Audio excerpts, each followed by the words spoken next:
No. durante 34 años y me jubilé el año pasado. Eso hizo que yo he sido fiscal federal 10 años en Rawson para toda la provincia de Chubut y también fiscal en la Cámara Federal de Tucumán, una especie de jefe de los fiscales federales de 3 provincias, Catamarca, Tucumán y Santiago del Estero. Así que pasé dulce, teníamos delito, y la verdad es que se nos complicaba mucho el vínculo con los ciudadanos, que a mí siempre fue un punto muy central de mi trabajo. La experiencia que recogí en Tucumán, sobre todo en los crímenes ambientales, que es uno de mis ejes más importantes de trabajo, es que el ciudadano de a pie nunca había visto un fiscal.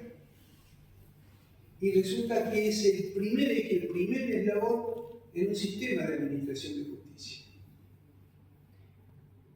Hoy, pensar de que un fiscal asome la cara tiene miedo a ser vapuleado. Esta es la verdad. Y en ese temor uno piensa enseguida que puede ocurrir algo y por lo tanto jueces y fiscales se aíslan en una especie de campana y solamente tienen vínculos muy inmediatos con sus pares o con los políticos de turno, con los empresarios, etc. Mi primera actuación como fiscal en crímenes ambientales fue un empetrolamiento de pingüinos. 17.000 pingüinos empetrolados en la provincia de Chubut. Y la verdad es que fue el primer llamado de atención porque era impresionante ver a todos los chicos de las escuelas yendo a Punta Tombo, yendo por toda la costa de la provincia, buscar pingüinos para lavarlos, para limpiarlos. Y ahí descubrimos que, bueno, eso no se podía volver a repetir. Abrimos una causa penal para investigar ese empetrolamiento y nos dimos cuenta que el Estado, como tal, no cumplía su función esencial de custodia. Peor aún, no solamente no cumplía, sino que hacía algo para que se contamine más. Lo que descubrimos en ese caso, y estoy hablando del principio de los años 90, fue, por ejemplo, que en el orden internacional se había firmado un tratado que se llama MORPOL, y cuando se firma ese tratado, se ordena que todos los buques petroleros tienen que tener doble fondo, porque si se raja por alguna roca, el otro fondo queda preservado. Empezamos a investigar que en Argentina los buques petroleros eran un solo fondo. Y lo que había pasado por ese derrame era un buque que se había rajado y había armado toda una estela de petróleo a lo largo de toda la costa. ¿Cómo puede ser esto? Empezamos a estudiar las leyes, los reglamentos, y descubrimos que el Estado argentino, en ese momento el presidente Menem, había dicho que ese tratado internacional lo firmaba, pero que no quería firmar el artículo del doble fondo. ¿Por qué? Porque de esa manera consiguió que todos los buques petroleros que arriba había que cerrarlos, echarlos al diablo o ponerle doble fondo, podían venir al hemisferio sur y trabajar como una flota argentina de petróleo. Así que ya el propio Estado uno ve que no presta su función adecuada y por el contrario se transforma en un cómplice de la contaminación y del daño ambiental. Si ustedes lo ven eso en perspectiva hasta hoy, la historia no cambió. La historia no cambió para nada. Lo vemos en Mendoza y supongo que ustedes conocen lo que es el canal Pescara. Es un canal en Mendoza que sale desde Mendoza con todos los líquidos locales de la ciudad y termina en Maipú. Un canal a cielo abierto donde las industrias tienen toda su basura, donde los líquidos cloacales por orden del gobierno se tiran sobre ese canal y toda la industria hortícola que hay en Maipú y en la zona de La Pega y es regada con todos esos líquidos locales. Se agradece Así que, como no ha cambiado mucho en el Estado,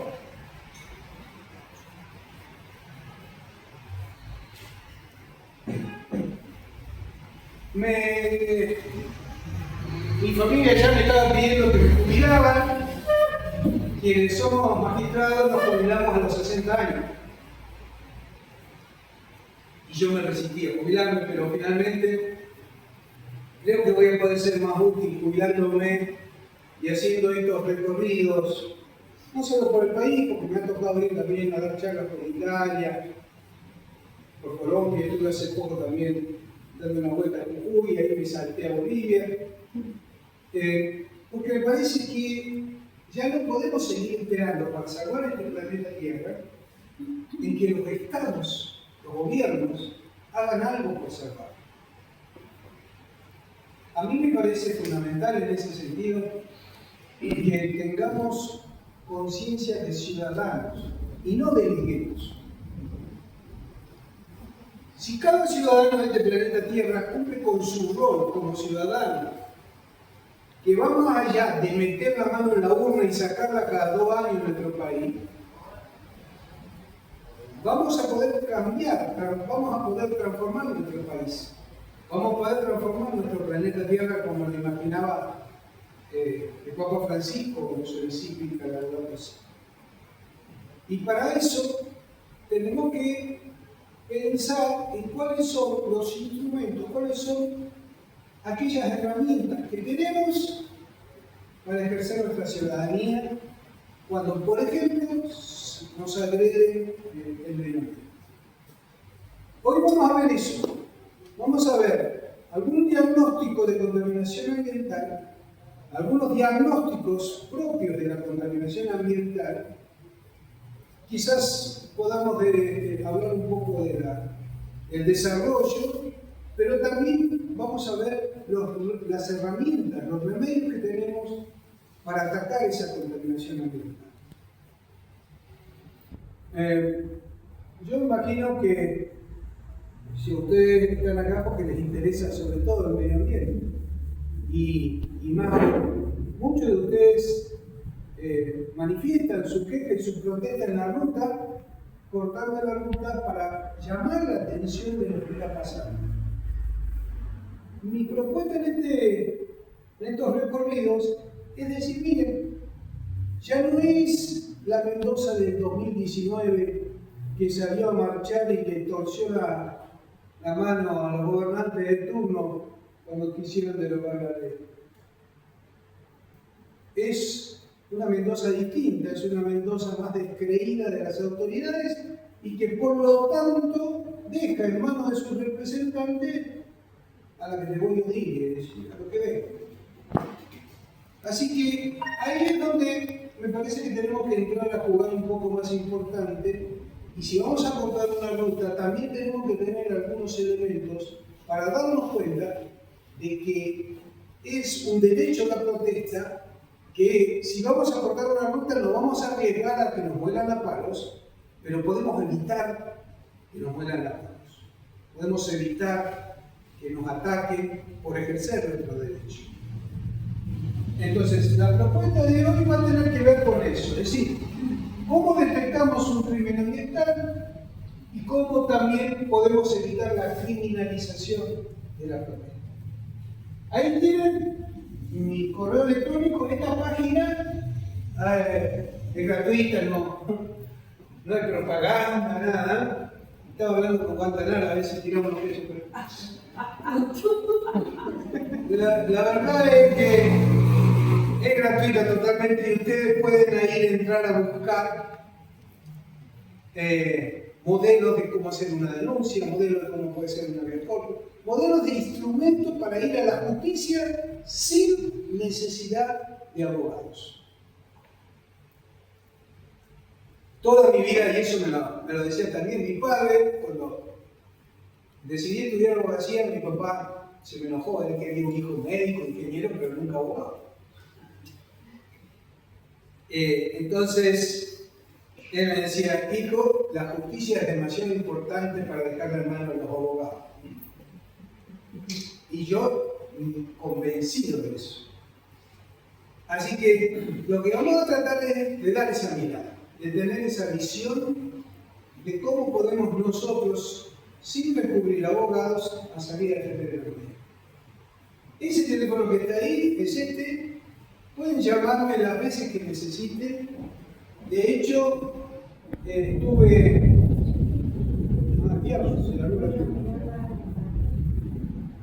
De hecho, en esta recorrida se han sumado muchas llamadas, muchas preguntas, y se armó un grupo de WhatsApp bastante interesante, donde se están cambiando opiniones de cómo defendemos, de cuándo hacemos una presentación, cómo hacemos una búsqueda de información. Así que todo eso, si quieren pedírselos a Mónica. Nos vamos a quedar con el PowerPoint y los contactos, así que cualquier cosa. Los vende a $50. Que no tiene mercado pago. La verdad es que esa es otra cosa muy importante. Contar con un espacio como este para dar una charla es una bendición. Porque generalmente el ambientalismo no tiene un lugar donde exponerse, donde hablar, donde poder discutir. He estado, no sé, en La Pega, por ejemplo, una biblioteca de un grupo de maestras que está trabajando, que no tenían plata para pagar la luz.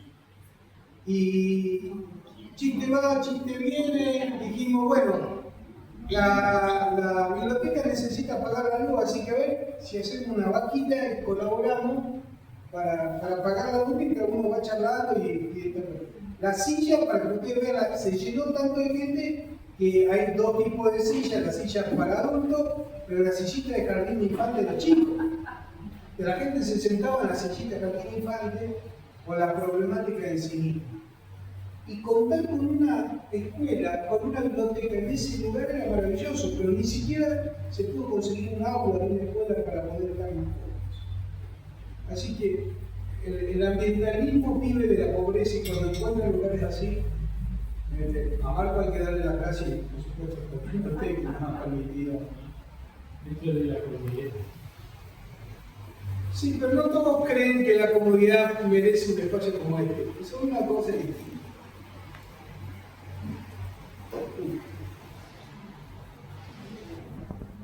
¿Cuándo hablamos de delitos ambientales?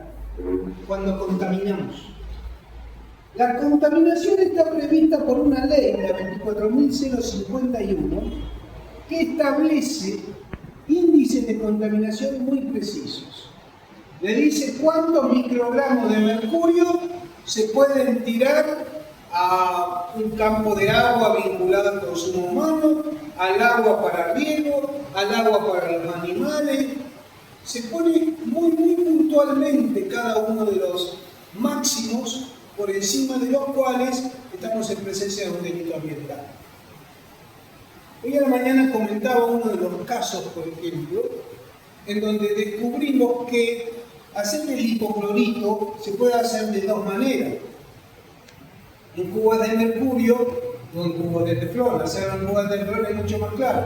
Más caro. Cuando se hace la licitación, la cooperativa trucha o el propio gobierno paga la más barata que el mercurio. Pero el mercurio, el hipoclorito de mercurio arrastra contenido de mercurio.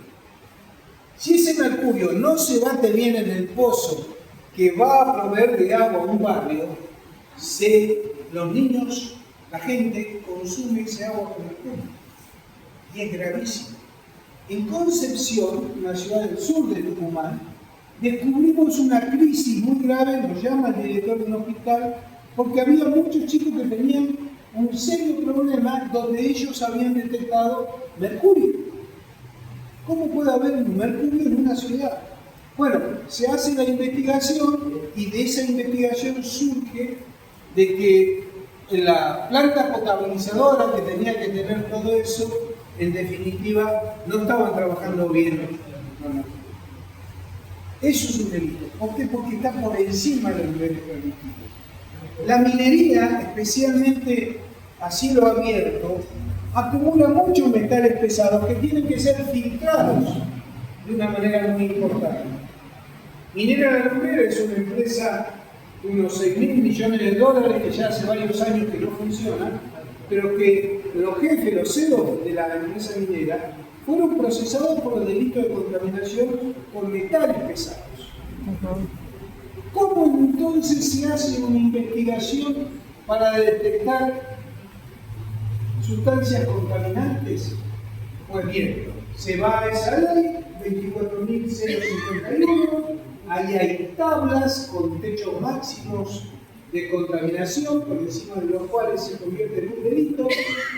Además, establecen sustancias que no pueden ser tiradas en cualquier lugar, como los ecotóxicos, incluso como los residuos patogénicos. En Tucumán juzgamos y condenamos a los dueños de un sanatorio muy importante porque habían tirado, mezclados en una sola bolsa, residuos patogénicos con residuos comunes. Y hay que disponerlos de modo separado. No me estoy muy al tanto de cómo se hace aquí, pero imagino que debe haber una recolección de basura para médicos, para odontólogos y para veterinarios que tiene que ser separada. ¿Cómo descubrimos que había violado la ley? Bueno, porque en el basural habían producido una amputación de una pierna de un hombre y apareció la pierna en el basural. Y no solo eso, dentro de esa misma bolsa había la receta, la factura del sanatorio. Hicieron una confesión lisa y llana de que les importaba 3 raudos. A los dueños del sanatorio los condenamos a 3 años de prisión. La pregunta del millón es: ¿sabemos aquí qué es lo que está pasando? Nos estamos preocupando mucho por la minería San Jorge, pero estamos pensando si realmente no somos víctimas de crímenes ambientales. Eso para mí es un tema muy importante. Y le doy un dato más: esa búsqueda de información, esos elementos de prueba que me llevaron a mí a abrir esas causas penales, la verdad es que fue porque el ciudadano de a pie lo manifestó en la prensa, lo manifestó en el diario, y nosotros tenemos una oficina en Tucumán que recoge información de los diarios y abre las causas de oficio. Pero si no hubiera sido un ciudadano, si no hubiera sido un chacarín el que encontró esos residuos, si no hubiera sido unos jubilados que vieron cómo los vagones de Minera La Lumbrera estaban tirando cualquier basura, no hubiéramos podido abrir las cosas. Es fundamental para nosotros el derecho. ¿Qué es lo que dice entonces la ley? Tenemos en claro que se trata de residuos, no se trata de materia prima. En una discusión jurídica muy importante en la Cámara Federal de La Plata se discutía si el petróleo que caía al mar era un residuo o era materia prima. Y la respuesta fue: es un residuo, porque es imposible recuperarlo para hacer un tratamiento distinto y porque básicamente no le interesó a la empresa proteger el medio ambiente y evitar ese derrame. Entonces, siempre estamos hablando de residuos. ¿Qué dice la ley? El que utilizando los residuos, a lo que se refiere esta ley, lo que hablábamos recién, los invito a que busquen esta ley y vean la lista de los residuos. Envenenar, adulterar o contaminar. Hay 3 verbos ahí, que el más importante de todo es el de contaminar, que incluye los otros 2. ¿Qué es lo que envenena, adultera o contamina? El suelo, el agua, o la atmósfera o el ambiente en general. En algún lugar de este artículo dice que tiene que contaminar a los seres humanos. En algún lugar dice de que tiene que contaminar a las plantas, que tiene que contaminar. No, es el ambiente lo que no tiene que contaminar. Y este es un dato muy importante, porque cuando nosotros nos hablan de poner empresas mineras, lo primero que les ponen en la cabeza: che, pero mira dónde van a poner la minera. No pasa nada, ahí no vive nadie. estuve en Jujuy los otros días y la verdad que estaba muy preocupado porque 3 o 4 minas muy importantes en donde en un radio de 100 kilómetros de la mina esa hay no más de 20 personas viviendo. Pero no se trata de contaminar con los residuos a las personas. Lo que está prohibido es contaminar el ambiente. Y aunque el ambiente sea el desierto de Sahara o el de Atacama, no importa. Ese delito de contaminación. Si ustedes cruzan a Chile por el norte, rumbo a Iquique, van a ver en el medio del desierto montañas enormes, pero enormes, gigantescas, de varias manzanas de ropa usada y de zapatos, que son traídos desde otros países y son llevados a Chile porque Chile acepta recibir ese tipo de basura. Y como el desierto de Atacama, lo vamos y lo ponemos ahí. Ellos no tienen, los chilenos, una ley como la nuestra. Y por eso no pueden venir a ponerlo acá. En una oportunidad, ¿saben qué quisieron traer? Cubiertas en desuso, que de acuerdo a una fábrica que había en Argentina, las iban a recapar. ¿Se acuerdan de la época que se hacía el recapado de la cubierta? La iban a recapar. Mentira, la traían como basura. Y hubo un movimiento muy fuerte de una organización ambientalista, se abrió la causa penal y quedaron procesados unos cuantos porque no se puede traer basura a la Argentina. Es más, hasta en la Constitución está prohibido traer residuos radiactivos. Es el ambiente lo que estamos protegiendo, no la salud de las personas. Y cuando se discuta en el futuro, hay que decir, bueno, esperen, si vamos a discutir sobre el ambiente, ¿qué se entiende por el ambiente? Pues todo el planeta Tierra. Porque estamos contaminando los mares con microplásticos o macroplásticos, y eso también es un delito. En Tucumán se han abierto, en Comodoro Rivadavia se han empezado a abrir causas penales por la contaminación con plástico. Eso también es un delito. Ahora, quiero que se describan también en esta palabra, un modo peligroso. En el derecho hay 2 universos en el campo del derecho penal. Los delitos de resultado y los delitos de peligro. Los delitos de resultado, te robaron el celular es un resultado. Te fajaron en una pelea es un resultado. Mataron a una persona es un resultado. Te roban un auto es un resultado. Delitos de resultado. Pero también hay delitos de peligro. Peligros que no requieren resultado. Por ejemplo, narcotráfico. Yo necesito que alguien consuma cocaína para ir a secuestrar 1 kilo de cocaína en el que viene un narcotraficante de su casa. No, porque yo sé que la cocaína en sí misma es un peligro para la sociedad. Miren ustedes qué importante es saber diferenciar cuándo es un resultado o cuándo estamos en peligro. Portar un arma de fuego sin tener el permiso de la autoridad competente es un delito de peligro. Porque aun cuando no tenga la bala, aun cuando no pueden tenerla porque es un peligro en sí mismo. ¿Se entiende esta diferencia? Sí. Pensando en algo muy doméstico acá, los microbasurales. Si uno ve a alguien tirando basura en cualquier callejón, ¿podría hacer una denuncia de esta ley o no? Eso no aplica porque es algo muy pequeño? Ahí juegan las magnitudes. Ahí entran en juego las magnitudes. Por eso es muy importante ver las tablas, esas que están indicadas ahí. Si yo veo que alguien está tirando algún tipo de basura que puede ser ecotóxica, ¿saben qué me preocupa a mí, por ejemplo? Todo lo que tenga que ver con las aceitunas, nosotros en La Rioja abrimos una causa penal por eso, porque todo lo que tenga que ver con las aceitunas y la soda cáustica no puede ser arrojada a los canales, no puede ser tirada a las cloacas. Pero todo depende de la magnitud.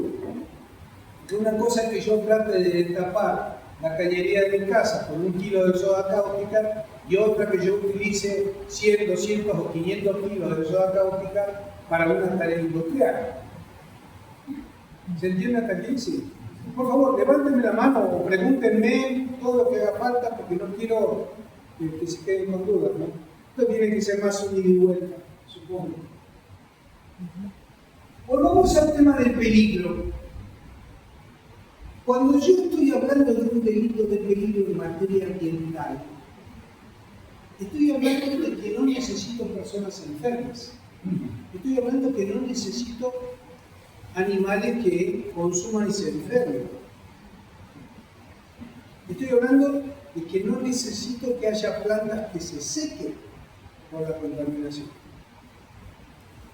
En Catamarca, no sé acá cómo están trabajando con los frutos secos, pero en Catamarca las explosiones mineras es algo que yo no vi en los informes que tiene el gobierno, pero las explosiones mineras levantan nubes de explosivos en una combinación muy peligrosa que se trasladan decenas de kilómetros.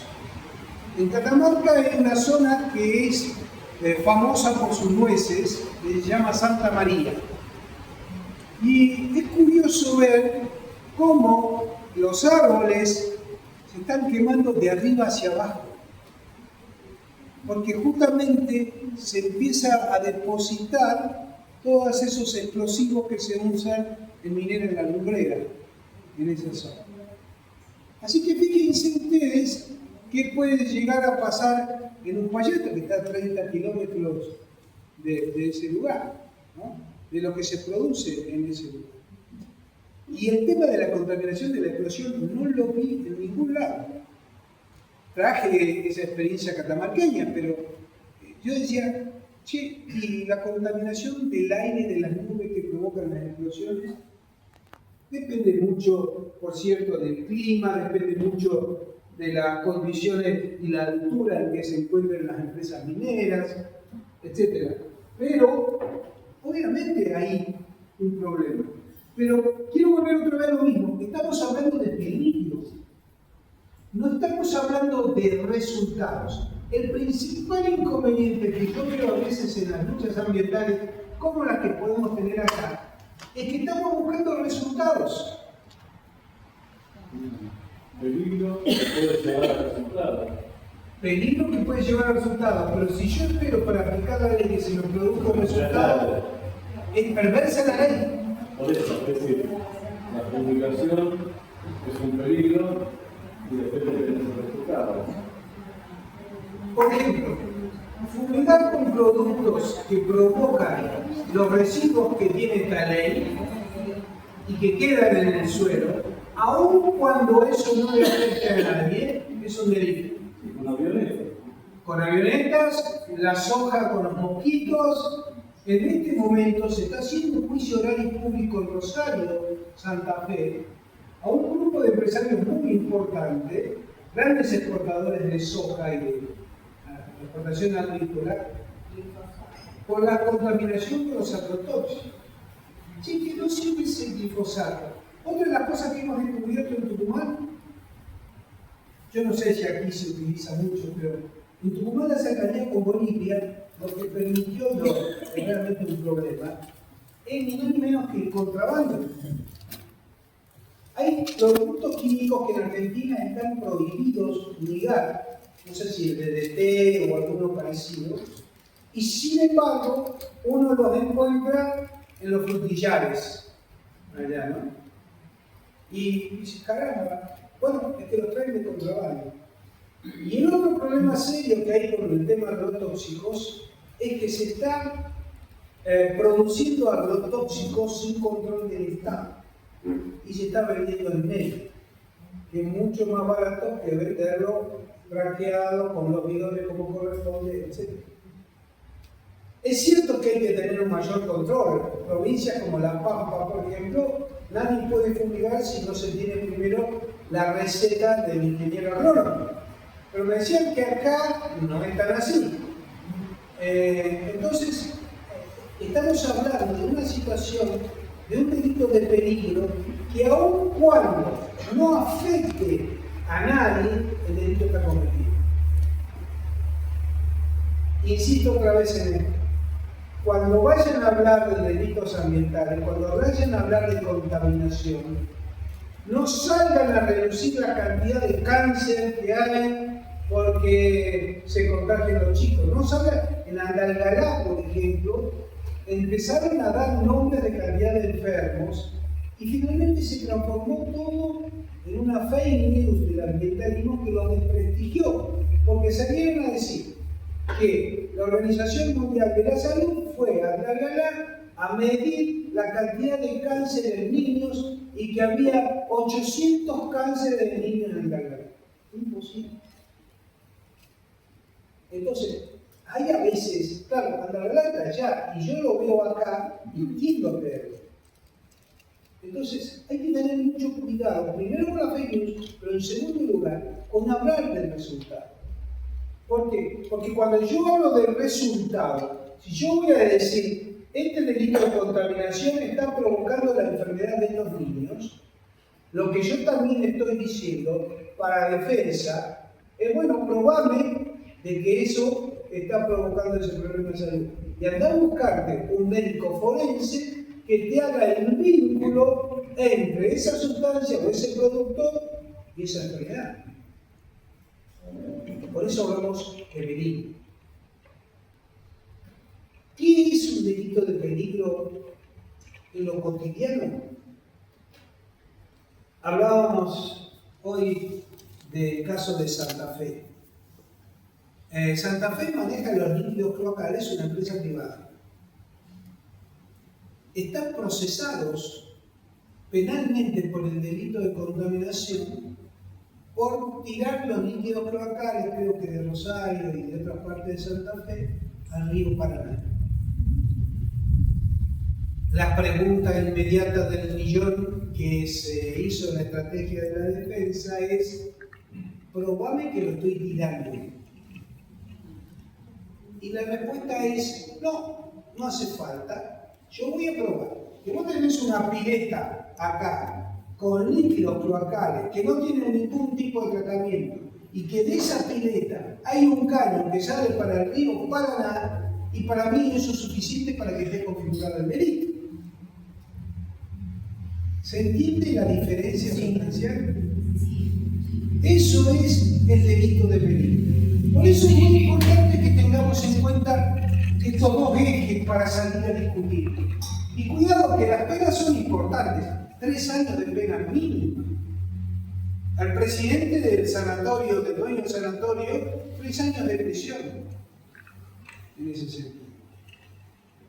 Esto es lo que nosotros llamamos un delito doloso, un delito intencional. Ahora, y acá pasamos al otro, hay un delito culposo. Hay un delito de contaminación por negligencia. Hay un delito de contaminación ambiental por impericia. Hay un delito de contaminación por no cumplir con una ordenanza municipal. Eso también es un delito ambiental. El intendente de Concepción, en Tucumán, tiraba la basura a cielo abierto y le prendía fuego y estaba al lado del río. Y cada tanto aparecían pañales descartables en la terma de Río Hondo. La verdad es que la preocupación vinieron, hablaron unos vecinos, abrimos la causa penal y se la hago corta. Terminó condenado a 1 año de prisión y a prohibición de ejercer política por 10 años. Me contaba también el señor presidente de acá que el tratamiento de la basura es bastante adecuado. Yo siempre los incito a que sepan cómo estamos. No confíen únicamente, pregunten cómo estamos. Si tenemos una cooperativa que abre la puerta para ver cómo se están tratando los líquidos cloacales, hagan ese espacio. Pregunten en General Alvear si hay tratamientos por el estilo. o pregunten cómo se está tratando la basura en otros lugares, porque son delitos. Y en la medida que nosotros podamos denunciar los delitos ambientales, vamos a construir un mundo, como dice nuestra Constitución Nacional, para las generaciones futuras. La edad de la mayoría de los que estamos acá está lejos de pensar en beneficiarnos nosotros mismos con lo que puede ser terminar una fuente de contaminación, salvo que sea muy bruta. Pero estamos pensando también en el futuro de nuestros hijos y de nuestros nietos. ¿Qué es un delito culposo? Bueno, cuando se actúa con cualquiera de estos tres niveles. Por ejemplo, si un informe de impacto ambiental que tiene que hablar sobre las condiciones en que viven los ciudadanos en el ámbito de esa industria está firmado por un ingeniero civil y no por un antropólogo, y resulta que lo que dice es falso, estamos hablando de un delito de inobservancia, de impericia en el propio barco. No debe firmarlo. Cuando nosotros tenemos una ordenanza municipal que dice cómo deben tratarse los residuos domiciliarios por la empresa que los recoge, y no es así, estamos hablando de un delito de contaminación ambiental culposo por incumplir una ordenanza. Yo no sé si se entiende el concepto de culposo y doloso, pero, a ver, chocar una persona en la ruta puede ser un accidente culposo. Voy a un exceso de velocidad, choco a alguien, lo mato y se me investiga por el homicidio culposo. Pero si se empieza a investigar y se dan cuenta que ese que murió en la persona que yo atropellé, en realidad era, no sé, el nombre de mi hija, al cual yo lo quería, ya me van a investigar por homicidio, no por homicidio culposo. ¿Se entiende esa diferencia? Es muy sutil, pero siempre, en ambos casos, es delito. Y en este caso se podría o podría encuadrar, por ejemplo, el delito culposo a todos los diputados que votaron el proyecto minero San Jorge. Miren las ganas que tienen. Han aprobado un día el informe de impacto ambiental trucho.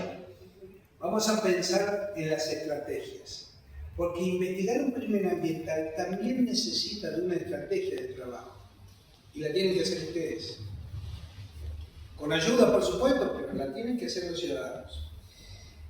Si yo voy a abrir una causa penal por el delito de lo que está haciendo la empresa San Jorge, ¿no es cierto? Si yo abro una causa penal con ese destino, ¿a quién me conviene acusar del delito de la falsificación de la información? Tengo pasta dulce. ¿A la empresa o a los diputados? Y me ¿A la conviene- empresa o a los diputados? Me conviene la empresa. Hay que ver quién hace el informe, si es ambiente, si es un cuyo, si es Sí, CONICET. es la empresa, Y bueno, pero ¿a quién se lo tiene que dar? al gobierno. Y bueno, entonces el gobierno es el que lo manda al cajón, lo modifica, Bien. o lo esconde, o... Sigo su camino. Yo soy la empresa. Quiero hacer explotación de oro y sé que hay algunas cosas que no tengo que decir. Vengo, se lo entrego a ustedes con las ausencias, Entonces caemos en que tiene que controlar y todo. es el Estado. Claro. El Estado no lo hizo. Bueno. Pero estoy diciendo, pensemos con estrategia. Pensemos con cierta estrategia. Ella quiere hacerle la denuncia.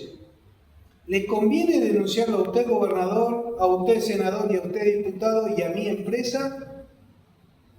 ¿O me conviene hacer la denuncia a la empresa y decir, pobre los senadores y el gobernador, fueron engañados?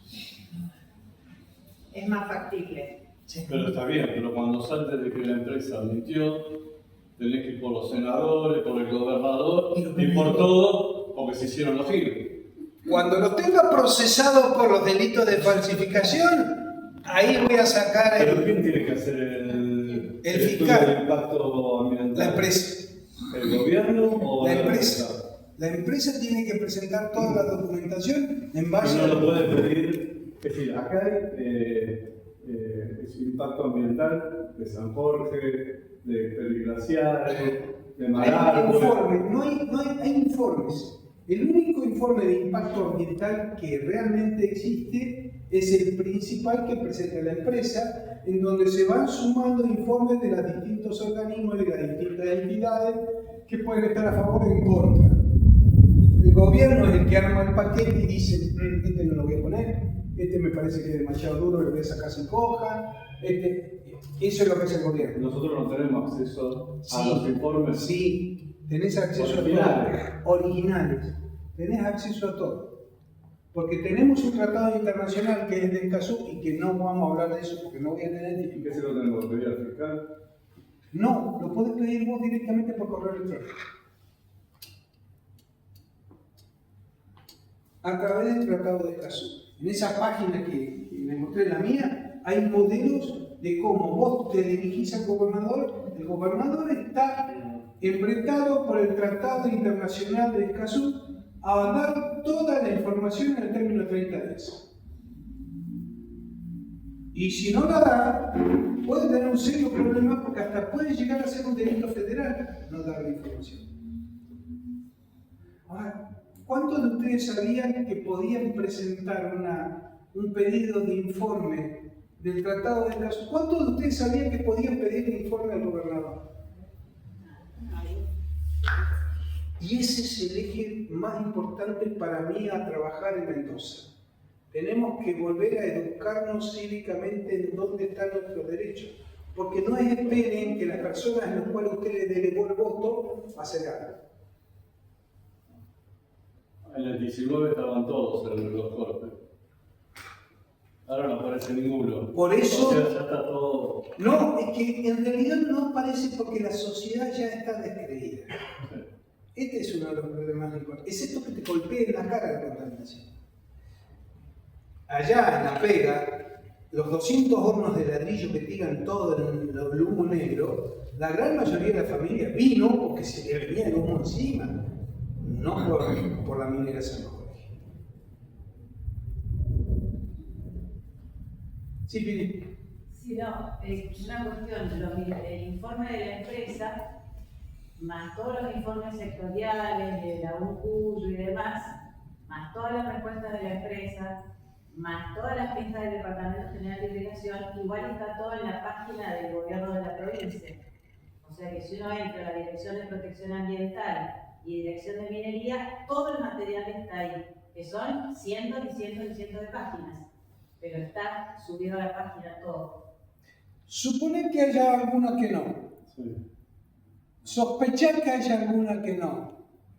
Sospechar que alguno de esos datos es mentiroso.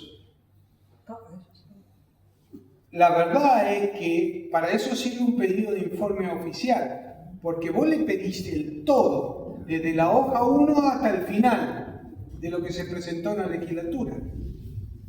Y una cosa es que quiero ver el todo, incluido el trámite administrativo interno, cuándo fue que hicieron las primeras presentaciones, cuáles fueron las idas y vueltas, y otra cosa es lo que yo tengo a partir del tercio del tiempo adelante. Y acá viene a jugar algo que yo adoro ese invento, que se llama inteligencia artificial. ¿Han escuchado hablar? Sí. Yo adoro la inteligencia. Es peligrosa como... Es muy peligrosa, pero es muy útil. Si ustedes suman toda esa información y la suman a inteligencia artificial, o parcialmente, y le dicen que por favor le identifique cuáles son los problemas, suele dar resultado. El obispo de Neuquén hizo un planteo de estas características, por ejemplo. De pedido de inteligencia artificial, de pedido de informes de Escazú, y el gobernador se vio obligado a entregarle toda la documentación de un caso de fracking que querían hacer debajo de una laguna que se llama Mari Menuco. Seguimos. Seguimos. A ver, cuando hablamos entonces de por qué vienen las grandes multinacionales, especialmente a los países donde las normas ambientales existen pero no se cumplen, hay dos factores. Las grandes multinacionales mineras van a los países donde no tengan normas de protección o a los países donde tienen muy buenas normas de protección pero nunca se cumplen. Argentina es de los segundos. Si ustedes se fijan, nosotros en Argentina tenemos mejores leyes ambientales que muchos países de Europa. Por ejemplo, Italia. En Italia no hay leyes de glaciares y tienen glaciares. En Italia no hay leyes de bosques. Bueno, los romanos se afanaron todos los bosques antes de... Pero no hay ley de bosque nativo tampoco. En Italia las leyes son muy pocas. De hecho, no existían delitos ambientales hasta el año 2015, cuando sale la Laudato Si, porque todos hablaban de la Laudato Si, empezaron a mirar el Código Penal y resulta que no había ningún delito ambiental de lo que el Papa hablaba y explicaba en la Laudato Si. Entonces, ¿por qué vienen acá? Vienen para contaminar, porque si contaminan ganan más plata. Ahora, a más ganancia, ¿qué vengo a traer? Mayor cantidad de dólares. Cuando ustedes hablan de inversiones fabulosas en dólares, ¡wow! ¿Qué significa? Que van a contaminar mucho. A mayor capital de inversión, hay mayor corrupción, hay menos controles. Pero esa corrupción necesita ser protegida y garantizada por la impunidad judicial. Es fundamental que haya impunidad para que haya corrupción. Y es fundamental que haya corrupción para traer capitales importantes. Y es fundamental que me dejen contaminar para yo traer capitales importantes. Es un remolino que se lleva todo. Este remolino tiene un talón de Aquiles, que es ni más ni menos que la impunidad. Los jueces, los fiscales, los jueces y los fiscales no son políticos.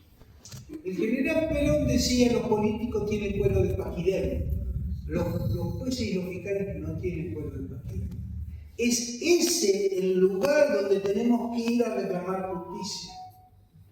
Salir a manifestarse en la Casa de Gobierno o en el Parlamento o en la legislatura no tiene sentido porque están aquí. ¿Quién puede frenar esto? El sistema de administración de justicia. Entonces, hay que pensar dónde vamos a ir a tocar timbre.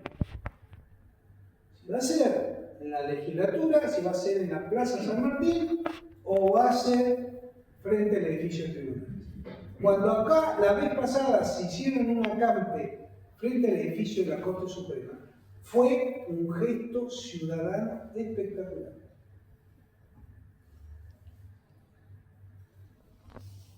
¿Cómo es una denuncia penal?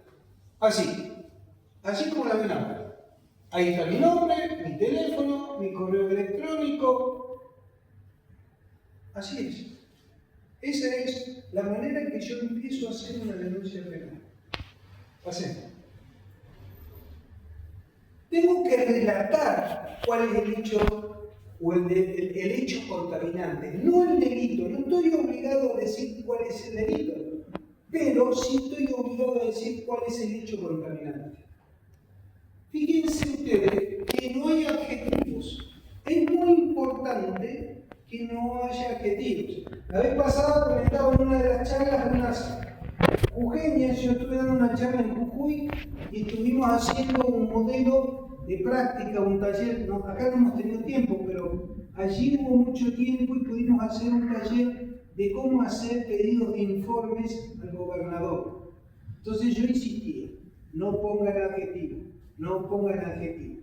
Se hicieron varios talleres y por ahí una de las grandes abuelas de ahí, de Abrapampa está como 4.000 metros de altura, más o menos. Una de las abuelas me trae la nota y la lee. al mal nacido del gobernador. Abuela, no hay que poner adjetivos. Por favor, tenga el decoro. No estamos en guerra. Pero es un mal nacido porque no me trae el agua. Y se largan en unas pelotas por respeto a la edad, que son mujeres que tienen 90 años y todavía siguen caminando la ruta 9 y cortando la ruta 9. Pero por favor, tratemos no adjetivos. Si se fijan, esto es una lectura de un hecho cierto en Humahuaca, en donde se mezclaban los residuos comunes con los residuos patogénicos y era un basural que pasaba por un río. ¿Qué podría ocurrir negativamente, digamos, legalmente, si se presentase sin querer con algún adjetivo? Depende de lo ofensivo que es, porque eso puede ser rechazado por el fiscal.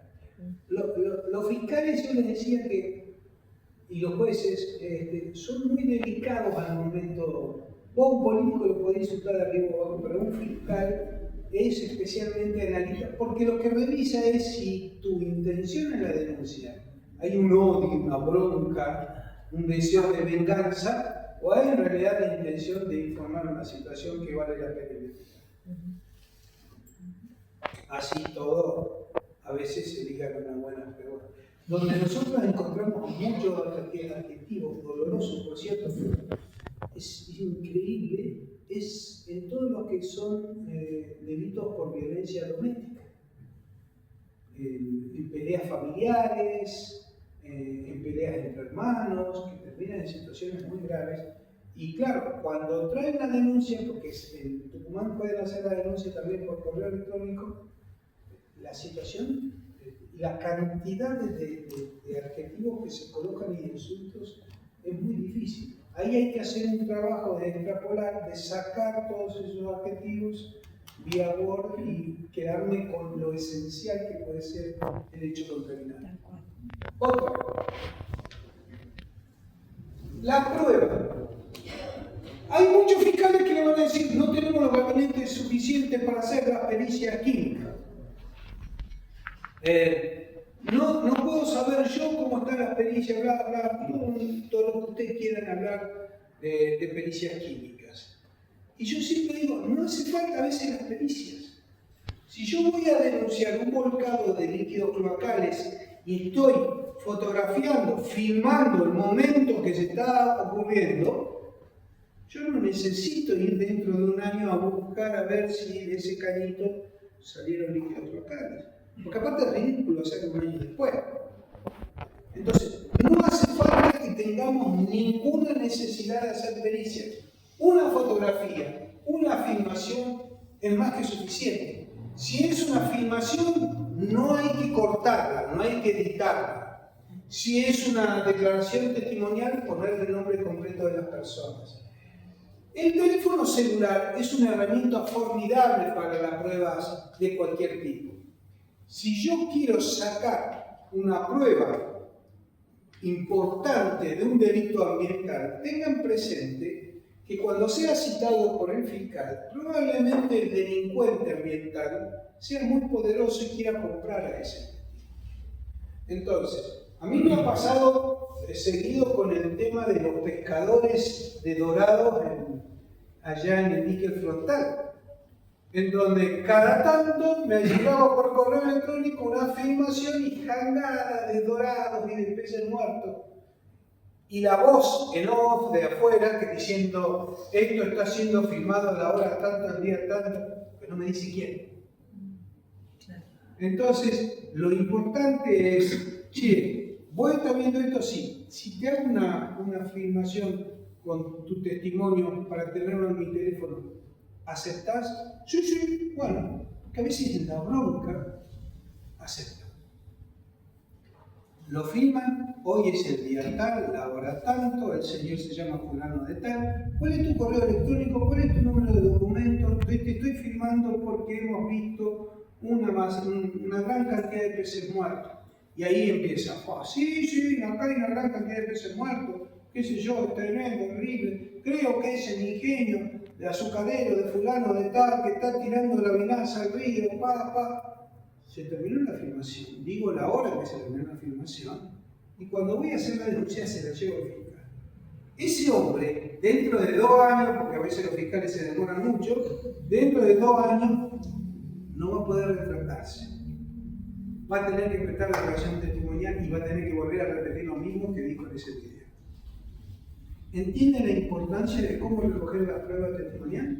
Testigo concreto, nombre, DNI, todo. O sea, sí o sí tiene que haber un tercero que lo diga, no uno mismo.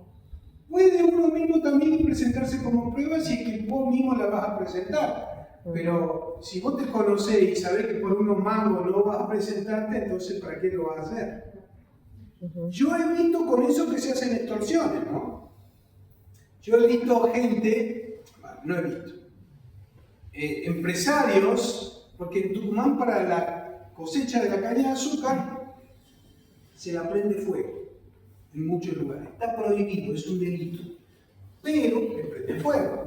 Entonces pasa a veces de que la persona que vio cómo un peón prendió fuego por orden del patrón, lo firma de la manera que les acabo de contar, después lo va a ver el patrón y le dice, mirá lo que tengo, si no me pagás tanta plata, y se extorsiona.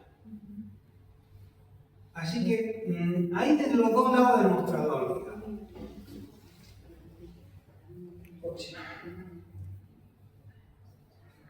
Estoy ofreciendo la prueba, quién es, con los domicilios, la documental, acompaño la orden escrita. ¿Qué es la prueba documental más importante? La prueba documental más importante tiene que ver con algo que nosotros le llamamos la preconstitución de prueba. Es absolutamente cierto que cuando ustedes hagan una denuncia, el fiscal le va a querer que usted le lleve toda la prueba. Es raro, uno le roban el celular y no le dicen, che, bueno, ¿quién te robó el celular? No, y bueno, acá pero no, vamos a investigar cómo te robaron el celular. Pero si usted denuncia una contaminación, le piden todo.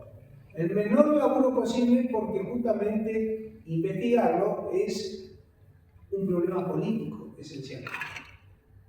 Entonces, ¿de qué estamos hablando cuando estamos hablando de la prueba documental? Es bueno preparar el terreno. Si yo tengo un hecho de contaminación, yo le voy a presentar una nota al defensor del pueblo, pidiendo que intervenga. Le voy a presentar una nota al Consejo Deliberante, pidiendo que intervenga de la situación. Si tengo un hecho de contaminación, especialmente con basurales, le voy a presentar la nota al intendente, al ministro de Ambiente, al secretario de no sé qué y de no sé cuánto. Todas esas notas vienen con el carguito de recibido, con la copia del correo de recibido, y cuando yo voy a hacer la denuncia por el crimen ambiental, toda esa documental se la agrego al fiscal. Le digo, señor fiscal, mire, yo he presentado todas estas notas al ciudadano, a las distintas autoridades que acá dicen, y ninguno me dio ni 5 pesos. A ninguno me prestó atención. Entonces, cuando dicen no me dio atención, le ruego, señor fiscal, que usted le mande una nota a todas estas personas y le digan qué es lo que hicieron con mi nota. Es increíble cómo cada una de esas reparticiones se pone los pies en polvorosa y empiezan a trabajar y dicen sí. ¿Por qué? Porque si no han hecho nada, quedan como encumbidores del delito. ¿Se entiende hasta acá? Sí. Te paso una pregunta. Dale, esto que estás hablando del residuo y todo, volvemos a lo que es peligroso y lo que. Esto ya es como demostrable. ¿O no? Está bien, tener la foto, tener la carta del muerto, Sí. qué sé yo, poder mostrarlo. El tema del agua, ¿cómo se puede demostrar? Hay que esperar que contamine para sacar la prueba, o el tema de la diferencia entre peligroso y el resultado. Si tiene que esperar el resultado. No. Es peligroso porque la ley dice que es peligroso. porque superaste un índice o porque superaste una condición. Por ejemplo. Pero todavía no sabemos. Y lo presumís. Lo presumís porque al otro le pasó. Pero todavía. Lo presumís porque la foto está mostrando, por ejemplo, la pileta y el caño. No hace falta que se haya montado la. Está bien, pero la explotación minera ahora va a decir, uno no quiere que empiece. ¿Por dónde le entras? Básicamente por la falsificación de la información. Y saturarlo y que le entre como que yo se lo pido, se lo pide ella, y cuando ven que hay movimiento legal que los está encerrando, se van a empezar a cuidar de lo que hacen y lo que dicen. Exactamente. Porque en el futuro, cuando pase, lo vas a ir a buscar. Es exactamente eso lo que yo sostengo que hay que hacer. Es decir, cuanto más seamos las personas que pegamos y den informe, más claro va a tener la autoridad de que no es la cosa de un loquito o una cuestión. Claro, algo está pasando. Entonces, de cada departamento, cada uno empiecen a pedir informe. ¿Sí? Y armar toda una estructura como que te estamos avisando. El día que te pase. No, es que ese que estamos avanzando ya en sí mismo es el delito de contaminación en grado de tentativa. ¿Vos te acordás de Bosnia? Bosnia era una papelera en Gualeguaychú que cortaron el puente. No sé si muchos se acuerdan de eso. Sí. Bueno, el gobernador de Entre Ríos inició una querella penal en Bosnia contra Bosnia, cuando Bosnia era un cemento, nada más, no habían levantado ni medio metro de pared. ¿Por qué? Porque el plan y la estrategia era levantar la planta a sabiendas que iba a haber un proceso de producción que iba a ser contaminante y por lo tanto ya está en avance y grado de tentativa del delito. ¿Nos explica la barriga? No, a la mina de Barry No, pero pasás por la 40 y ves una barrera como que sube. Sí. Me llamó la atención que no hay ningún pájaro en la 40. Bueno. Esa es contaminación Sonora. atmosférica. Depende mucho. Yo ahí, por ejemplo, tendría que consultar a un ornitólogo. Porque justo venía hablando, uno va por la ruta y ve de todo, y de repente desaparecieron los pájaros. Te cuento una experiencia personal. Misiones. Misiones hay grandes industrias de maderera y papeleras. Hay grandes plantaciones de pinos. El pino es un animal, es un árbol maldito, porque no crece en nada. No permite el crecimiento de nada. Hay una empresa muy grande en Misiones que se llama Arauco, que tiene enormes plantaciones de pinos que hicieron ellos mismos. Yo entré al bosque de Arauco porque uno entra para seguir un camino que va para el lado de las cataratas. Yo había ido con unos grupos ambientalistas. No se escucha ningún pájaro. Salieron de la masa de pino y se escuchan todos los pájaros. Eso también, pero lo que pasa es que no lo tengo previsto dentro de la ley como un hecho de contaminación ambiental. Pregunta, volviendo al tema de Bosnia, para tomarlo como ejemplo. Cuando se plantea o está planteando que el gobernador de Entre Ríos inicie una querella a la empresa, a la papelera Bosnia, que al final terminó radicándose en Uruguay por una tentativa, digamos, de contaminación del río Uruguay. ¿En qué terminó eso? Porque por hoy Bosnia está en Uruguay y evidentemente seguramente está contaminando el río Uruguay. La causa penal todavía está abierta, pero hay una comisión que se creó binacional a los efectos de controlar de que no se tiren los líquidos al río. Lo sustancial y lo preocupante por los mismos uruguayos es que las plantas de tratamiento son complicadas. Pero la causa todavía está abierta y hay una comisión de control. Yo abrí una causa penal a la papelera de Tucumán por la contaminación de la empresa al río Calimayo.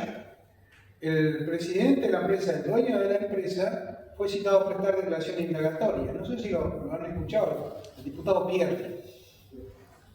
Vino a prestar declaración indagatoria y dijo, a mí me perjudica enormemente aparecer como responsable de un hecho ilícito porque tiene montones de empresas. Bien, me propongo poner una planta de tratamiento de todos esos líquidos, reparar el daño a todos los vecinos y acepto que haya un comité de control que está formado por Gendarmería Nacional. Se hizo de esa manera y la causa se paralizó. No siguió avanzando. Porque es una de las estrategias que prevé el Código Procesal Penal. ¿Responde eso? Hay otro tema también, que, digamos, hay cosas que tienen que ver con la madera, por ejemplo, con la producción de pasta de celulosa, que es la cantidad de pino y liote que se plantó, sobre todo en el río Uruguay, arrancando en Concepción del Uruguay, hasta Gualeguaychú, Chacarí, siguiendo esta corriente. Es impresionante la cantidad de bosques de pino que se han plantado. Erradicando bosques nativos y sabiendo que eso tiene 3 cortes y queda básicamente inutilizado el terreno, o sea, se ha erradicado todo el bosque nativo para hacer plantaciones. ¿Y eso no constituye un crimen ambiental? No tengo previsto por la ley. Ese es uno de los problemas de las leyes ambientales, que son muy buenas pero que no prevén sanciones. La ley de bosque nativo es muy linda, pero nadie la quiere aplicar. ¿Por qué? Porque no hay pena. La ley de glaciares pasa lo mismo. La ley de glaciares todos la defendemos todos, pero en 15 años que existe la ley de glaciares nadie la aplicó y tenemos empresas mineras que están encima de glaciares usando el agua. Hacha. Pero no pasa, perdón, ¿no? Para seguir una misma idea, ¿no? Yo, por ejemplo, hace 24 años hago la ruta 188. La ruta 188 en toda la zona de La Pampa, San Luis, era todo monte chañar, hoy está todo absolutamente erradicado, han pelado todo y por eso se convirtió Pensá en el impenetrable. Sí.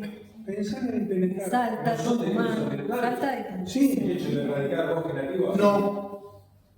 Porque no pusieron el capítulo penal dentro de la ley de bosque nativo. Eso es una de las grandes peleas que yo he tenido con los autores. Y cuando a mí me dio un espacio en ese momento Pino Solana para entrar a discutir toda esta cuestión en el Congreso de la Nación, donde me invitaron a dar la charla y qué sé yo, lo primero que me dijeron, mira Gustavo, si nosotros le ponemos un capítulo penal a estas leyes, no sale. Porque a lo que le tiene miedo el empresario no es a pagar una multa, le tiene miedo a ir preso. Ahora, ¿qué hago yo con eso? Yo digo, bueno, está bien, vos me erradicaste este bosque nativo, ¿sabés qué ley tenés? La ley de daño.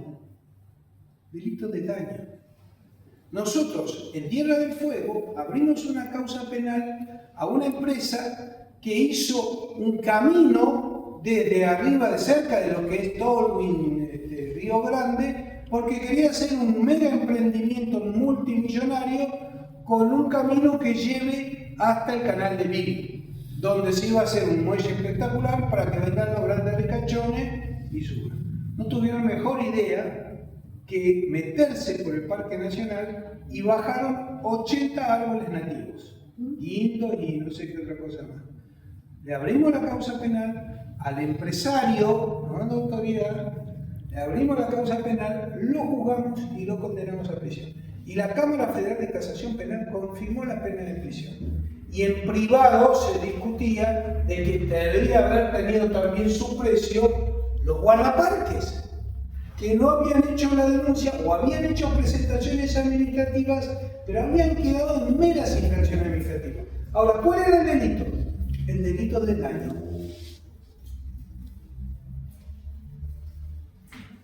¿Se entiende? ¡Pum! Parte final, acá estoy diciendo cuál es el artículo, 55, que estoy hablando recién. Los imputados. Yo no aconsejo a poner el nombre y apellido de los imputados. De los nombres de las personas, no aconsejo. Yo creo que es importante dejar que a lo largo de la investigación vayan saliendo los nombres. Porque si yo pongo nombre de entrada, es como comprarse el enemigo de entrada. Entonces, mejor no poner ningún nombre. Dale. Ni adjetivos ni nombres propios. Fíjense que que aquí ya estoy pidiendo que me den participación como víctima. En Mendoza, las víctimas de los delitos son un cero a la izquierda. Los fiscales, si quieren, ustedes hacen una denuncia por un delito de robo y después no se enteran nunca más qué pasó por esa denuncia. Usted va a la fiscalía y dice, yo quisiera hacer una denuncia hace un año. No, usted, querellante, no. No, entonces no le podemos decir nada. Interesante conocer cómo es un proceso penal. El piso es una denuncia que es lo que me invito hasta acá. Todos podemos hacer denuncias. Pero hay el escalón más alto de participación, se llama querella penal. ¿Habrán escuchado hablar de los querellantes de la querella penal? Ser querellante en una causa penal es transformarse en fiscal. Somos fiscales. Cada uno de ustedes puede ser fiscal. Pero ¿saben cuál es el problema para ser querellante? Necesitan abogados. ¿Y conocen algún abogado que quiera ser querellante contra la minería San Jorge? ¿Conocen algún abogado que quiera ser querellante por los apremios ilegales recibidos por la gente que tuvo las manifestaciones? Hay que empezar a trabajar mucho más ese aspecto, ¿no? Yo tuve unas reuniones picantes en Mendoza con abogados y estuvo complicado. Porque, y cierto, ahí tienen algo de razón. ¿Qué tiene que venir un tipo de afuera a decirnos a nosotros qué es lo que tenemos que hacer? En realidad yo no le estoy diciendo al abogado lo que tiene que hacer, yo le estoy informando a los ciudadanos cuáles son sus derechos. Y esa es la diferencia. Se termina, y con eso termina el espíritu de cómo hacer una denuncia. ¿Qué va? ¿Dónde denunciar?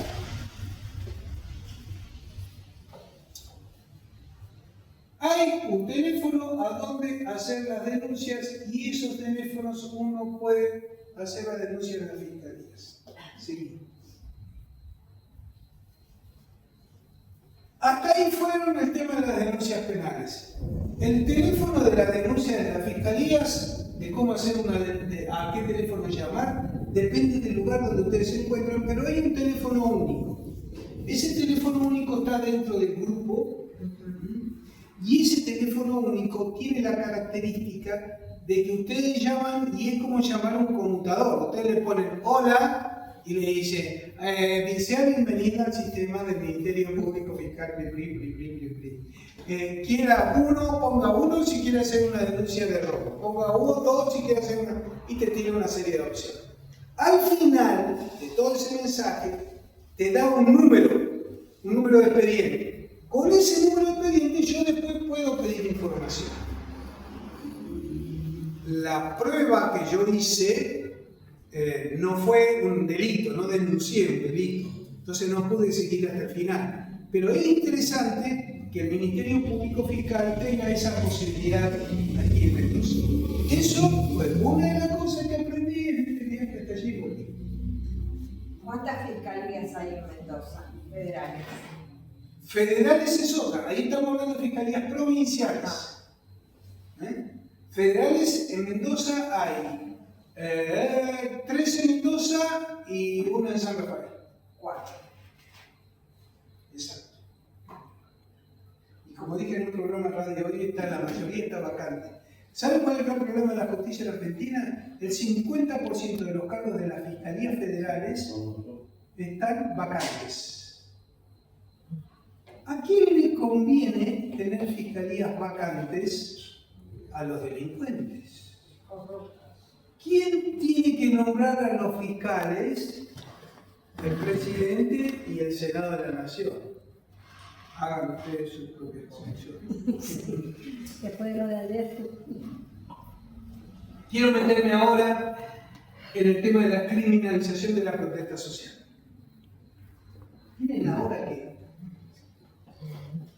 ¿cuándo comienza la criminalización de la protesta social? Yo la viví carne propia en el sentido de que supe cómo fue que se armó esa ola de tratar de criminalizar a los ambientalistas. Habíamos salido de la democracia y empezaron a haber movimientos ambientales en muchas partes del país que no estaban vinculados a la minería, sino que estaban vinculados al maltrato animal. Hasta ahí a nadie se le ocurría tener un problema de criminalización, pero aparece con mucha fuerza con las papeletas, con Gualeguaychú. Y aparece también con mucha fuerza cuando los pueblos originarios se empiezan a resistir a que vengan a la tierra, les quiten el agua, se planten las mineras, etcétera, etcétera. Eso es sobre el final de los 90. Bosnia, ahora vamos hoy.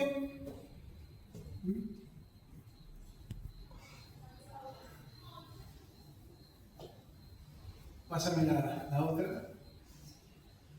Eso es Bosnia en construcción. Seguimos. Quédate un minuto ahí. El tema de los agrotóxicos y el tema de la deforestación es un talón muy grave en materia de contaminación ambiental. De esto, a mí me interesa sobre todo ver esta imagen.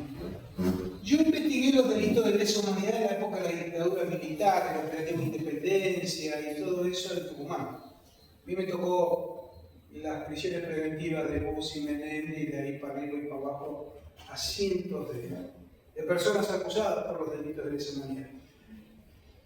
Y lo cierto es que en esa época de terror, si uno hablaba un cachito mal de más, le ponían una pistola en la boca y era un desaparecido. Pero resulta que hoy la estrategia es otra. Hoy la estrategia es el bozal legal. Las señoras que seguramente ven los programas de chisme podrán enterarse de lo que le dicen que le pusieron un bozal legal y van a comer con Mirta Legrand y no pueden hablar de sus hijos, por ejemplo. Porque el marido le puso un bozal legal. Maradona era un experto en poner bozales legales. Y un abogado filoso. Es decir, que como un bozal legal, yo lo que hago es impedir que alguien hable de mí. En Tucumán, el gobernador, el procurador general de la provincia, el procurador general de la provincia es el jefe de los fiscales provinciales de toda la provincia. Hubo un abogado que empezó a hablar mal de ese procurador diciendo que era un corrupto, que tenía esto por cual. Fue y le puso un bozal legal. Y como este abogado no le dio importancia, lo metieron preso. Estuvo varios meses presos en una celda en prisión preventiva, donde solamente podía salir 1 hora por día de la celda. Le pegaron semejante apriete que terminó reconociendo una pena de prisión de 3 años, salir a su casa y hoy es un hombre terminado. Yo no sé qué es, sí sé que es peor, pero los bozales legales son tremendamente dañinos. Yo me pregunto, ¿habrá un intento de bozal legal en Mendoza cuando una vecina de San Rafael informa o dice que tiene miedo de consumir agua en Facebook, del agua que venía del Tigre por el tema de los residuos radiactivos? ¿Qué hizo la empresa? La denunció a la vecina por el delito de terrorismo. Meternos miedos es un bozal legal. El gobernador se molestó e hizo una denuncia penal porque apareció un video donde estaba con una señorita o qué sé yo, en París, decía la nota. Y el gobernador dijo, no, no es en París. Eso es cierto, pero no es en París. Entonces lo denunció al hombre que había subido ese video a internet. Todo esto, los bozales legales, las pistolas en la boca, están destinadas a silenciarnos, a cacharnos. Pero no atenta contra la libertad de expresión. Sí, señora. Pero lo que pasa es que como lo ve un juez, que es amigo del gobierno, así que tenemos que tener mucho cuidado cuando hablamos e informamos y no tirar noticias ni replicar noticias así como el montón. ¿Se entiende esto? Claro, acá raya en la fake news, ¿no? Que uno tiene que ir a la fuente de qué veracidad tiene esa noticia antes de subirla a la red, porque ahí podemos ir hasta las manos nosotros. Exacto.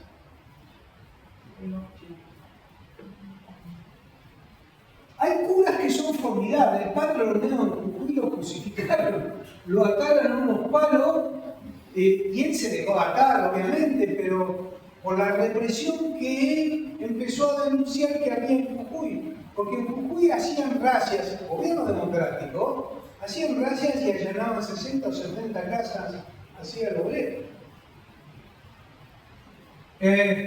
El cura de Famatina tiene 4 causas penales porque cada vez que aparecían los camiones de la empresa minera se subía al campanario y tocaba campana, todo el pueblo salía a cortar la calle para que no vayan los camiones de las empresas a subir al cerro y le abrían las causas penales por incitación a la violencia. Este es uno de los amigos que me está llamando desde hoy porque tenemos unas causas en el Senado. Esa foto es muy vieja, pero es uno de los grandes luchadores que lo han fajado de todos los costados y el hombre sigue firme abriendo querellas penales y haciendo denuncias penales contra la minería en Cajamarca. Este es el caso también de Famatina. Miren cómo están arrastrando. Una de estas personas es el secretario de Minería de la provincia de La Rioja. La desesperación que existe en las autoridades del gobierno por imponer su voluntad minera es espantosa.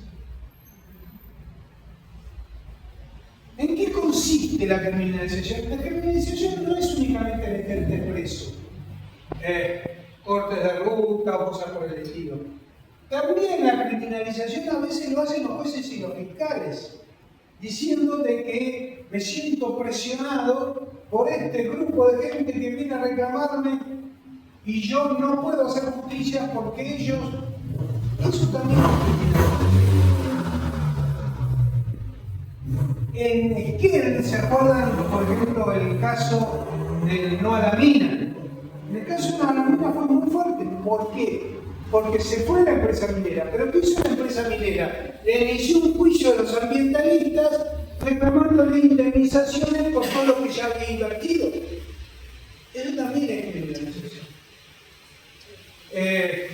Tienen montones de maneras de ser parte de una criminalización.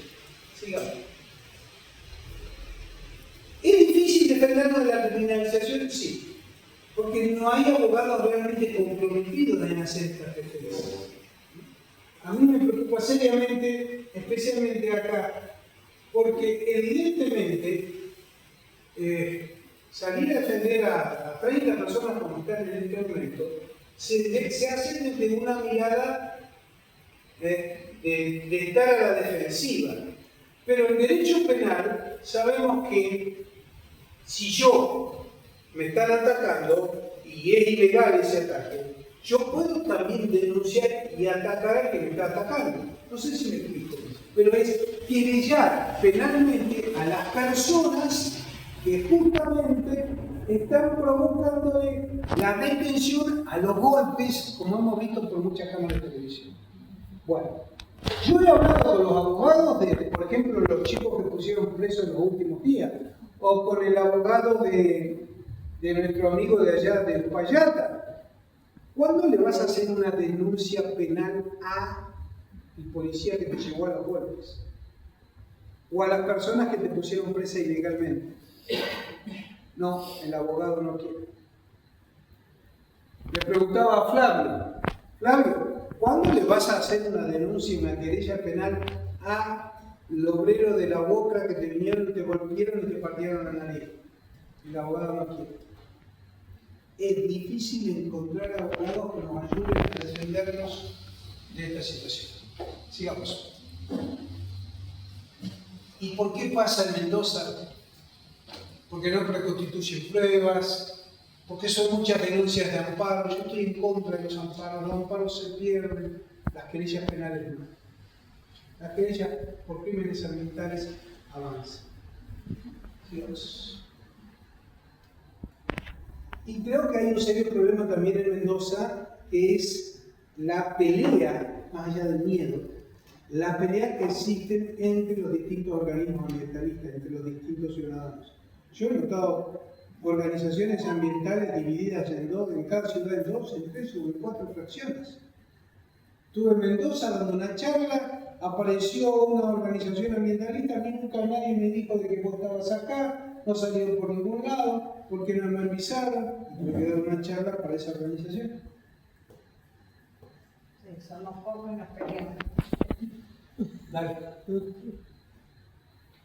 ¿Cómo nos vamos a defender en caso de que hagamos una manifestación y se nos ocurra cortar la ruta? Haciendo un habeas corpus. ¿Qué es un escrito de habeas corpus? Bueno, es un papel sencillo, muy fácil de llenar, que el artículo 43 de la Constitución Nacional le da mucha importancia, porque dice, cuando el derecho lesionado, restringido, alterado o amenazado, acá no detuvimos a nadie todavía, pero sé que si yo voy a la ruta y me va a aparecer un gendarme y me va a decir, no corte toda la ruta porque te llevo preso. O mirá que te estoy sacando fotografía y sé quién soy. Ya te tengo la patente de tu auto. Esos son amenazas. Yo puedo hacer una habeas corpus para que esas amenazas cesen, para que no me sigan amenazando con detenerme por ejercer mi derecho a protestar en una ruta. Sigamos. ¿Y tiene que ser, por ejemplo, personalizado para esa manifestación? Para esa manifestación, para ese día y para esa persona. Uno por día, uno por persona. Si es que vas a hacer una manifestación por persona por día. Si hay un proceso continuado como tienen ahora, ya con que se haya hecho una vez, tiende a más, pero si no es continuado, no. ¿Dónde se presenta? Me está spoileando la charla. ¿Quiere que le cuente el final de toda la charla? ¿Dónde estamos en presencia de una situación para presentar una habeas corpus? Cuando están presos, por ejemplo, ¿se acuerdan los últimos detenidos de la última pelea ahí en Mendoza que metieron 9 muchachos presos? Bueno, están presos. Ahí voy con un habeas corpus por detención. Resulta que estaban todos lastimados y la policía no le había llevado al médico. La jueza ordena llevarlos al médico. Entonces el habeas corpus se transforma en un agravamiento de las condiciones de detención. Yo puedo hacer habeas corpus por esas dos circunstancias, si es que ya está detenido. Pero si me están amenazando, la historia es otra. ¿Cómo se tramita un habeas corpus? El modelito se lo damos ahora, pero se presenta ante el juez. ¿Qué juez? Yo siempre digo ante el juez federal. Hay que hacer los habeas corpus ante los jueces federales. Si el juez federal se declara incompetente, lo va a mandar a la Cámara Federal de Mendoza. Los habeas corpus de acá, federales, se tienen que presentar en el Juzgado Federal de San Rafael, en el correo electrónico del Juzgado Federal de San Rafael. Lo mandamos para Mendoza. Cuando lo mandamos, el mismo juez lo manda para Mendoza, la Cámara es la que va a decidir si se lo manda a la justicia de la provincia o no. Pero es tan importante y tan urgente que ni siquiera hace falta apelar si no me gusta la resolución del juez. ¿Se entiende eso? ¿Qué es lo que puede hacer el juez si abre la audiencia? El juez lo que va a hacer es llamar a la fuerza de seguridad, llamar a la parte que está involucrada, al amenazado, los va a juntar y le dice, bueno, ustedes tienen miedo de que los detengan porque van a hacer un corte ahí en la 25. ¿Cómo lo van a hacer? ¿Dónde lo van a hacer? Acá está la fuerza de seguridad. ¿Qué seguridad le podemos dar a esta gente? Porque el Tratado de Escazú obliga a los jueces a proteger al ambientalismo. ¿Qué aporte les vamos a hacer a esta gente para que no los detengan? Y eso surge de una conversación. En Esquel, por ejemplo, cuando fue el Chubutaguazo, fue muy interesante ver cómo se juntó la jueza, la gente que iba a hacer la manifestación por el no a la mina y la policía, y llegaron a un acuerdo de dónde, cómo iban a marchar, que no iba a haber violencia. le pidieron el nombre de la mayoría de las personas que querían participar y se comprometieron las personas que iban a participar que si aparecía alguna persona extraña y que podría ser una persona violenta, iban a informarlo a la policía. Ese mismo habeas corpus preventivo no se hizo en Rawson. Ese mismo día en el que el sí, en Rawson no. ¿Qué pasó en Rawson? Le prendieron fuego a la Casa de Gobierno. Y todavía esa herida sangra hoy en el ambientalismo achú. Se hace la audiencia y obviamente el juez tiene 24 horas para dictar sentencia. Si la sentencia del juez es rechazar el habeas corpus, ahí yo puedo interponer un recurso de apelación. Va a la Cámara. La Cámara dice no al recurso de habeas corpus, confirma el fallo del juez. Cuando confirma el fallo del juez, yo tengo derecho a interponer un recurso de casación. Como no voy a tener abogado, el Estado tiene la obligación de nombrarte un abogado de oficio, que generalmente es el defensor oficial, para que haga ese recurso de casación. Los recursos de casación federal son muy importantes, porque la Cámara de Casación es gran protectora de las manifestaciones y de los reclamos de los ciudadanos. ¿Cómo es un escrito de habeas corpus? Este es el modelo. Doy mi nombre y fíjese que digo, vengo a interponer este habeas corpus ante la amenaza de detención que pesa sobre mi persona, ya que el día X, junto a otros compañeros, nos instalamos en la Ruta Nacional número tanto, donde tratamos de impedir el tránsito de los vehículos o lo que sea, en situaciones anteriores. Y sin que cometiéramos delitos, algunos, fuimos reprimidos y encarcelados por las fuerzas policiales y provinciales. Yo supongo que puede ocurrir lo mismo. Seguimos con la otra. Competencia. ¿Qué es definir la competencia? Definir qué juez va a entender mi caso. ¿Cuál es el juez que va a entender este caso? La competencia. La Cámara Federal de Casación Penal de la Nación ha dicho en este expediente que están ustedes viendo acá, que si la protesta y las detenciones se producen en una ruta, no puede ningún juez ni ningún fiscal provincial intervenir. Tiene que intervenir el juez y el fiscal federal de San Rafael. ¿Se entiende eso? Se los digo porque anoche cuando estuve ahí vi al auto patrullero de la policía. Y cuando me fui, no sé si viste, Julia, que me quedé charlando con un gendarme. No sé si él después fue a verlo, pero le expliqué qué estaba haciendo.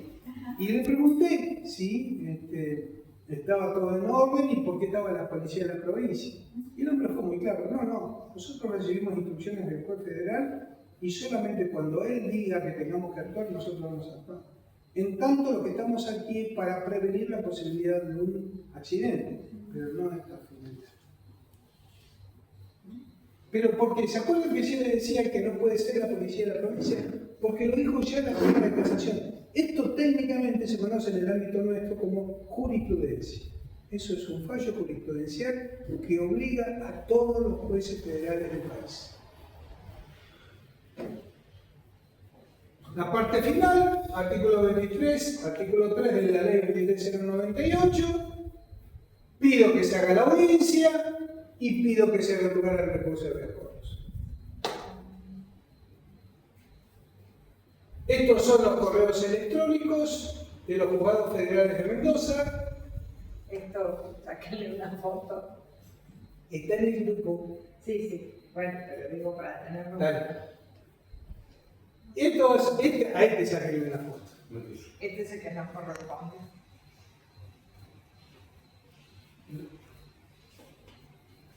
El correo electrónico ese es suficiente para mandar una vez por.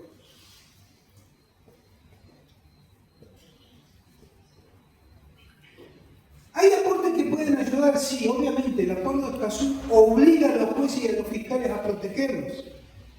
Hay en el proyecto de ley que estamos tratando de que camine en Mendoza, que es las leyes SLAP. SLAP en inglés es cachetazo.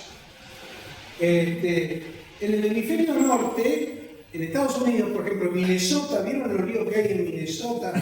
Bueno, en Minnesota hay leyes anti-islam. Por eso, cuando se fueron tan de boca, salió la justicia a decir, pare la mano, Mr. Trump, y tuvo que retroceder en chancleta. Tuvieron que salir de Minnesota, porque tienen leyes anti-islam que impiden atacar a los manifestantes, que es lo que estaban haciendo estas malas personas. Y el amigo Curiae es el amigo del juez. El amigo Curiae, cuando yo tengo una causa penal, como un amparo complicado, como un habeas corpus complicado, como una denuncia complicada, y tengo a alguien que conoce de productos químicos, de sustancias químicas, si es una denuncia química, por ejemplo, yo puedo pedir que el juez nombre a ese amicus curiae, ese amigo, para que le cuente, para que le dé la versión que creo que le puede ayudar para resolver la sentencia. Es una figura muy rara, yo en Mendoza no la he visto, pero a mí me tocó ser amicus curiae, por ejemplo, en un conflicto en Esquel entre pueblos originarios de un basural que tenía la municipalidad, donde le tuve que salir a explicar a los jueces, que no siempre, a nosotros no nos enseñaron ni nos van a enseñar, creo, derecho penal ambiental en la universidad. No existe esta materia. Derecho procesal penal ambiental no existe en la universidad. Por eso los abogados hacen muchos amparos. ¿Por qué? Porque les enseñan a hacer amparos, pero no les enseñan a hacer querellas penales por crímenes ambientales. Es un tema interesante, me parece. Absolutamente sí. Yo me gasté, es más, he sido uno de los profesores fundadores de la Facultad de Derecho de la Universidad Nacional San Juan Bosque de la Patagonia, el PELEU, con la idea de meter. No lo conseguí. Acá en Mendoza no es materia. No sé. Una persona que estudia Derecho y Derecho Ambiental no se cursa. Sí se cursa, pero no se cursa Derecho Ambiental, pero no Derecho Penal Ambiental. Se cursa Derecho Penal Económico, pero no se cursa Derecho Penal Ambiental. Muy curioso. No, es curioso. Gracias por tu confianza en el sistema educativo. Dale. Nada es casualidad. Estamos terminando. Esta es mi imagen preferida. Yo creo en los ciudadanos. Yo creo en cada uno de ustedes. Y creo individualmente en cada uno de ustedes. ¿Por qué? Porque la verdad es que esa rulla en la empresa minera, es el gobierno que se está queriendo comer un sapo. El sapo somos nosotros. El sapo es este ambiente. Pero este sapo tiene las dos manos afuera y le está apretando el cogote a la grulla. Si la grulla conseguimos asfixiarla, la grulla nos suelta. Pero puede hacer que no tengamos suficientemente fuerza y la grulla nos traga. La mano izquierda de ese sapo son ustedes, es la gente, son las organizaciones sociales, son las ONG ambientalistas. La mano derecha es el sistema de administración de justicia. Tenemos que hacer más ejercicio físico con el sistema de administración de justicia para que le apriete más fuerte el cogote de la grulla. Pero en los hechos, en las causas penales por crímenes ambientales, no caminan separados en algunos casos, pero la gran mayoría de las sentencias de condena, de las investigaciones que hemos hecho, han sido porque la sociedad acompaña a los fiscales en un sistema de administración de justicia y la grulla lo suelta. Última. Bueno, espero no haberlos aburrido mucho. Miren la hora que es, están sentados ahí desde las 8. Y cualquier duda, cualquier pregunta que quieran hacerme, estamos a disposición. Vos decís que el Ministerio Fiscal Federal es ambientalista. No.